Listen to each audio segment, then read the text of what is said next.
Om Namo Narayana, and welcome back to our reading of Chapter 3 in Drop Your Science, picking up with verse 6.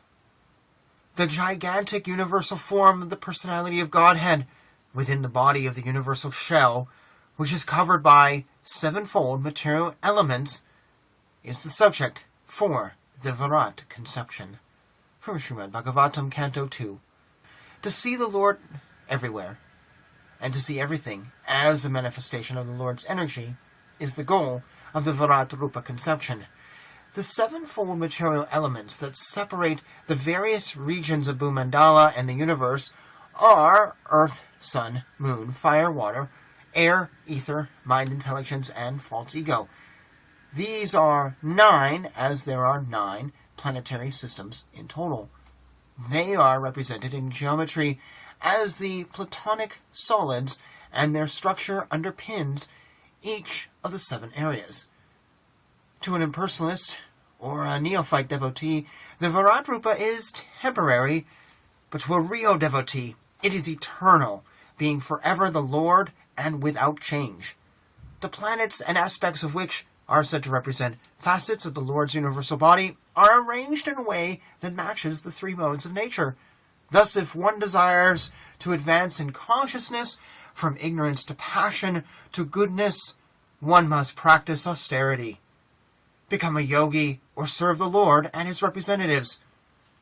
But to do this, one really has to accept the Mahajnas above and beyond those of NASA and the impersonal scientists.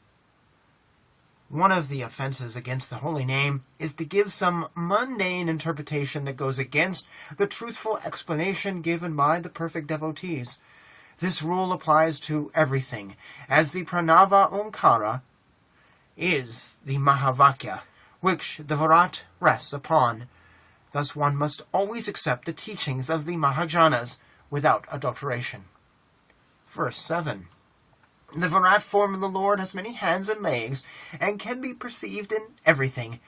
May I see that Supreme Lord everywhere I look.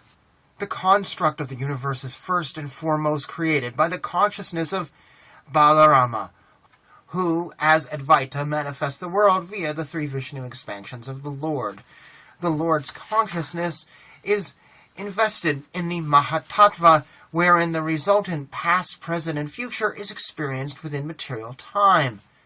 As material time is illusory, so it is temporary to those who indulge in the complex permutations of the false ego. Having hands and legs everywhere, the Lord has people who represent him as the elements, directions, sensation, sight, thought, desire, deliverance, intellect, mind, ego, power, the modes, etc., etc. And just as an ordinary person has a body made of skin, bones, blood, semen, fingernails, hair, etc., so the Lord has various beings and species, such as trees and rivers, that also represent these aspects of his greatness. These features of the Virat Rupa show a real devotee that the Lord is a person, the Virat Purusha, and even when looking at the multifarious permutations found within past, present, and future time, the Lord's form manifests within their mind. May the good Lord be gracious and allow his sincere devotees the opportunity to see him under any of his disguises. Om Tat Sat. Verse 8. The Supreme Personality of Godhead has a cheerful, lotus-like countenance, with ruddy eyes, like the interior of a lotus, and a swarthy body, like the petals of a blue lotus. He bears a conch, discus, and mace in 3 of his hands. His loins are covered by a shining cloth, yellowish like the filaments of a lotus. On his breast he bears the mark of the Srivatsa, a curl of white hair. The brilliant Kaustubha gem is suspended from his neck. He also wears around his neck a garland of attractive sylvan flowers. And a swarm of bees, intoxicated by his delicious fragrance, hums about the garland. He is further superbly adorned with a pearl necklace, a crown, and pairs of armlets, bracelets, and anklets, his loins and hips encircled by a belt. He stands on the lotus of his devotee's heart.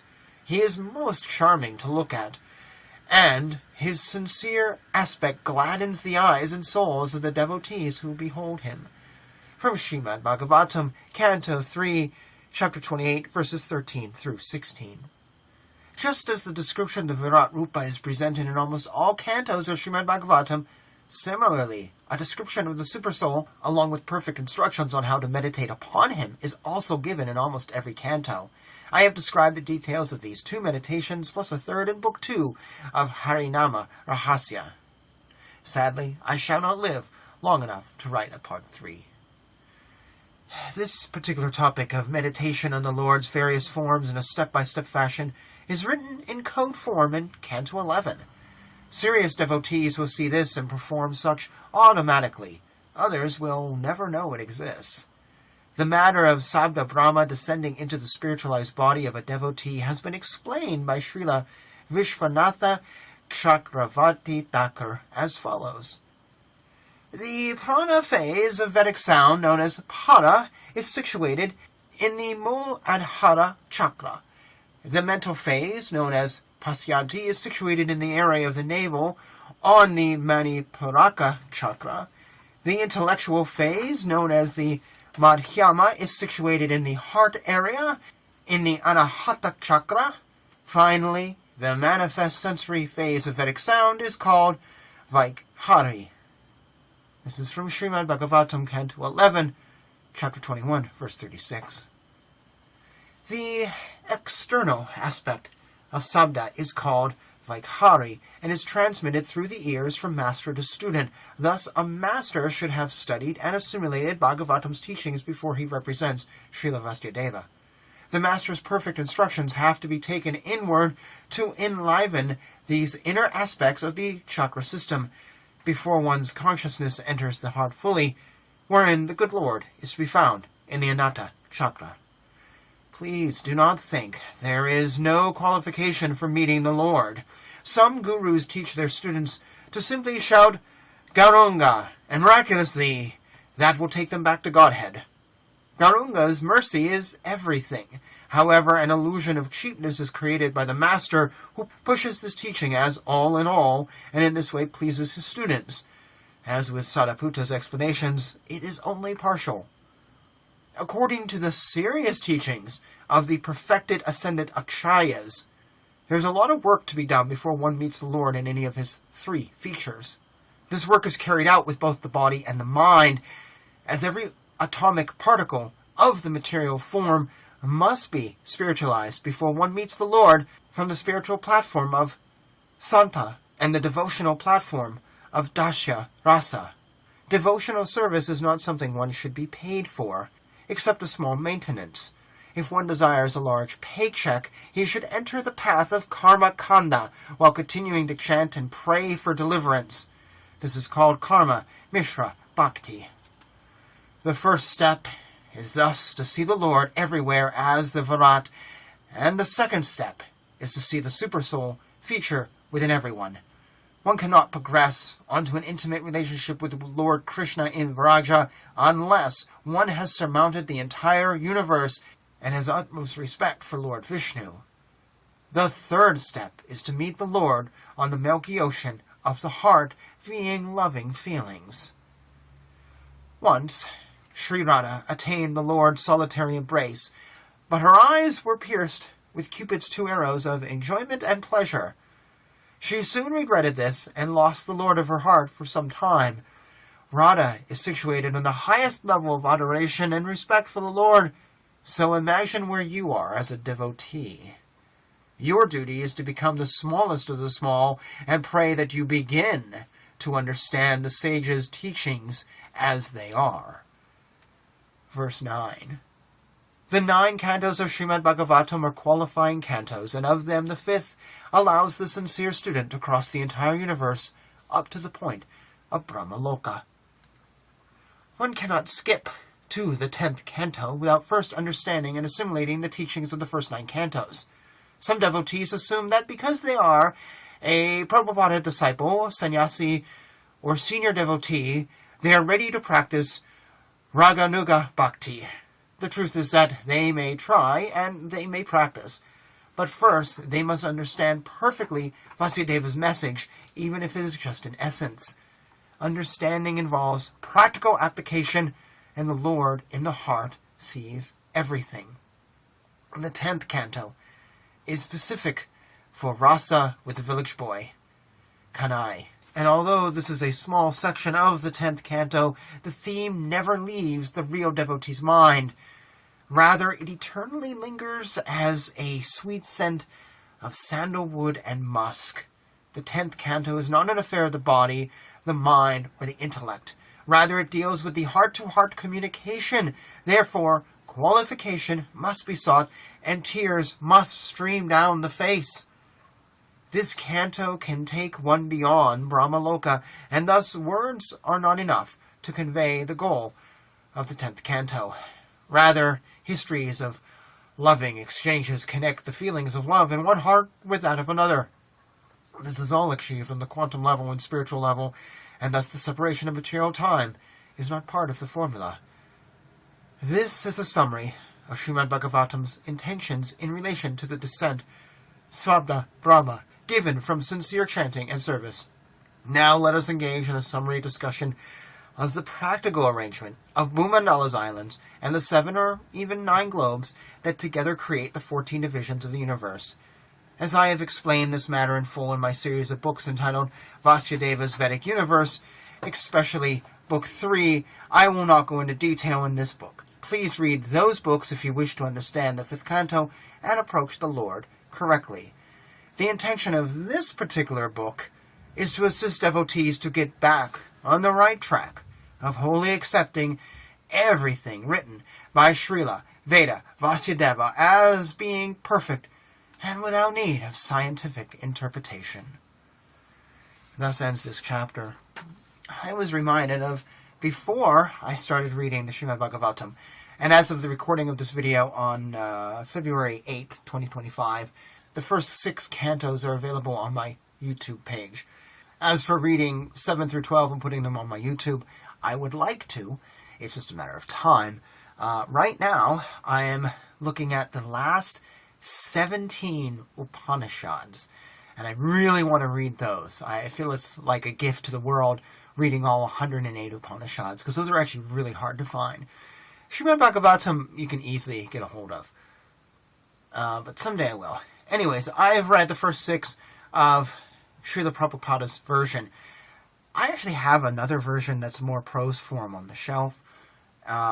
So, there's more than one take out there. And I've encountered people over the years who have read Srimad Bhagavatam in bits and pieces. A book here, a section here. I've only known of a couple people, all but one, well, actually no, I guess all of them were ISKCON, who have actually read all 12 books. Very few. And those people, they know what they're talking about. They've read it, they know it. The others, when they talk, I'm just like, you don't get it. You've read a few chapters in Canto 5, and then you read something in Canto 12, and then whatever. No, you have no clue. You have no clue. Because as I've pointed out in my reading of the Srimad Bhagavatam, as you read the story, it can be a bit confusing, I'll be honest.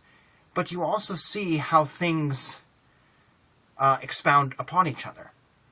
It would be like if you read Stephen King's Dark Tower series. You started with book 4, then you went to book 7, then you did part of book 1, and then few chapters in book 2 and called it a day and said you understood the series. No. My girlfriend actually just finished all of the Dark Tower series. It took her 1.5 years. She read it in order. And she even has problems and questions. So please, folks, if you wish to gain spiritual knowledge, reading, I'm gonna read this, and I'm gonna go over here and read this, and I'm gonna read this. You are gaining nothing. I used to have an aunt who said she always turned to the back of the book and read the last chapter first. Thing is that I don't think she read anything before that. I think she just wanted to be like, oh yeah, I know what happens, so she could talk about it and impress people. We're not impressed. And at the end of the day, she's just lacking. Don't be lacking. read these texts. And yes, I know they take forever. But if it's the Word of God, is it really going to be a problem that you didn't finish it over a weekend? You should enjoy reading it. You know what I mean? God's not asking you to read it over a weekend. You can take years to read the Srimad Bhagavatam. What's the problem with that, right? So, people, please educate yourself by starting on page 1, Canto 1, Chapter 1, and read it. And I guarantee it'll be more profound than your little bits and pieces along the way. And not that you'll be an authority when you're done, but you will have way more enlightenment than someone who has read a couple chapters in a canto and think they know it all, because they also looked at Wikipedia and let someone else read it for them. Now, and you can even come to my channel and listen to me read it, so you don't actually have to read it yourself. You can listen to someone else, like a book on tape. That's partly why I did this channel. But just please, study and learn and educate yourself. That's the message of both Radha, Carana, and myself. Alright, my throat is bothering me, so I'm beginning to not be able to talk. This is a good place to stop this video. So thank you so much for joining me. Jai Shri Krishna.